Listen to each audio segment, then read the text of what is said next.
Today's Friday, March 7th, and I just bought the S&P 500. So in other words, I bought the stock market dip because of the Trump tariff situation regarding Canada and Mexico. So let me explain. Now let's start with this. Recently, why has the stock market been falling? It's because of President Trump's threats of the 25% tariffs on Mexico and Canada. It's been scaring stock market investors, right? Implemented a 25% tariff on all Mexican and Canadian imports. It would be devastating to the US economy. Or as Trump would say, a little disturbance. So sure, it would hurt Canada and Mexico, no doubt, but it would damage the US as well. Retaliatory tariffs would trigger job losses here in the US. Inflation would spike, which means that the Federal Reserve wouldn't be able to cut interest rates anytime soon. And then the stock market would crash. So here you can see that the tariffs have elevated the odds of a recession. This is coming from Polymarkets. So this fear has made the stock market fall. The S&P 500 is down 7% in 2 weeks. NASDAQ is down 10% from high. However, yesterday confirmed, well, at least to me, that Trump's threats of 25% tariffs on all Mexican and Canadian imports is a bluff and a negotiating tactic. Therefore, I took this dip as a buying opportunity. So I want to expand upon this. So the 25% tariffs against all Mexican and Canadian imports were supposed to begin on February 4th. And then Trump postponed the tariffs for 1 month. So 1 month goes by and the 25% tariffs went into effect on Tuesday, March 4th. But then the next day, on Wednesday, March 5th, Trump gives a 1 month extension to automakers. That's because the tariffs would have made new vehicles go up in price by an average of $3,000. And certain pickup trucks would have gone up in price by $10,000. And most people that buy pickup trucks are Republican. And then on the next day, March 6th, which is a Thursday, Trump gives a 1 month extension to all Mexican and Canadian imports that fall under the USMCA. So that's a North American Free Trade Agreement. So that means that roughly 50% of Mexican imports and 38% of Canadian imports received an extension. Additionally, Trump decreases the tariff amounts for certain items. So just take a look at potash, which is used to make fertilizer. So that's 10% there and then 10% on energy and electricity. So you know what this situation reminds me of? This whole situation reminds me of when the Republicans and Democrats can't agree on government funding and they threaten a government shutdown. But it's like, who are you kidding? Come on. Like, you know that's never going to happen. However, sometimes the politicians, they go past the deadline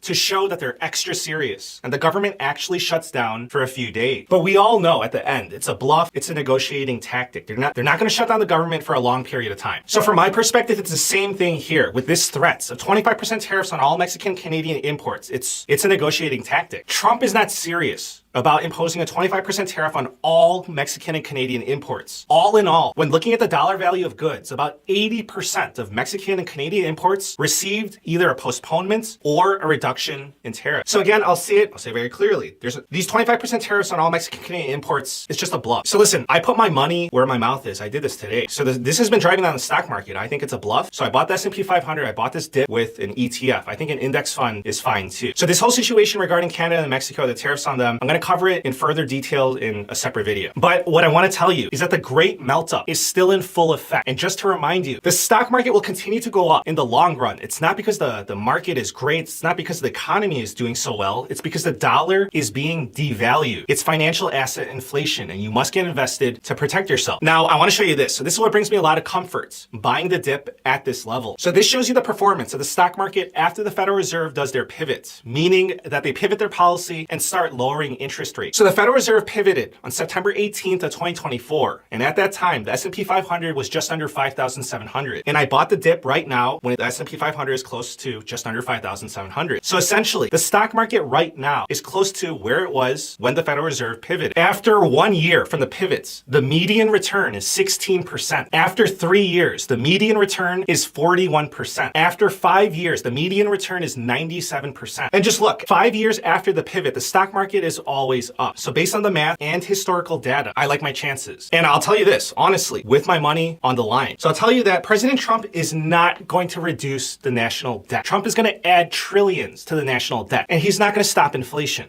So listen, I'm not saying that Kamala Harris would have done a better job of fiscal responsibility. What I'm saying is that it doesn't matter who you have in office. This is why I sent the Great Meltup video. We're past the point of no return. We're in the Great Meltup. The currency will be devalued, and we're going to have financial asset inflation. So this dip, I took advantage of it. I took it as a buying opportunity. Now, I have 4 very important things to tell you. Like, seriously, these are so important. So the first thing is that in the long run, the stock market is going to go up. You just really have to understand that. Just look at the historical data. But in the short run, who knows? It may go down another 10%. That's why I did not go all in on this dip. So if the market goes down even more, then I'm going to be ready. If there's that threat, I welcome it. I say, bring it on. I'm holding for the long run. So the second thing is that I'm not saying that stocks is the only way to protect yourself from a melt up. So personally, listen, I own physical gold, I own silver. I'm not going to argue with precious metal supporters or crypto supporters. The third thing is that it's no secret that President Trump judges his success, or anyone's success, by the performance of the stock markets. If the tariffs are hurting the stock market, then you know he's going to stop. So this is so obvious that a reporter even asked Trump about this, and I want to show you his reaction. You've been influenced, some of these exemptions that have been announced and some of these temporary delays, have you been influenced in those decisions because of the market reaction? Well, there are no delays at all. No, nothing to do with the market. I'm not even looking at the market because long term, the United States will be very strong with what's happening here. Okay, so you just saw that. Trump is saying that he's not even looking at the stock market, but we all know, that is a flat out lie. Of course he is. And here's the fourth thing. So I want to bring this to your attention. There is speculation. Of course, this is just speculation. 25% tariffs on Mexico and Canada would devastate the US economy and the stock markets, right? Long story short, inflation would spike, the Federal Reserve wouldn't be able to cut interest rates anytime soon, and the stock market would crash. Now, there is speculation that Trump is intentionally trying to crash the stock market so that the wealthy can buy up the market and assets on the cheap.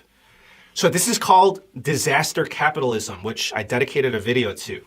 It would be an opportunity for the uber wealthy to become even more wealthy. I also want to point out that in my Great Meltup series, I clearly stated that the government will manufacture a crisis so that the Federal Reserve can cut interest rates and the US government can refinance their debts at a much lower interest rate. As I explicitly said, I don't know what the manufacturer crisis is going to be, whether it's going to be war, a pandemic, tariffs, a black swan event. Okay, so I just wanted to share with you what I'm seeing, what I did, and if there's any further weakness in the stock market, then I'm going to be ready. In the long run, stocks just go up. That's all for today. Please subscribe. I thank you for the support, and I wish you a very nice day.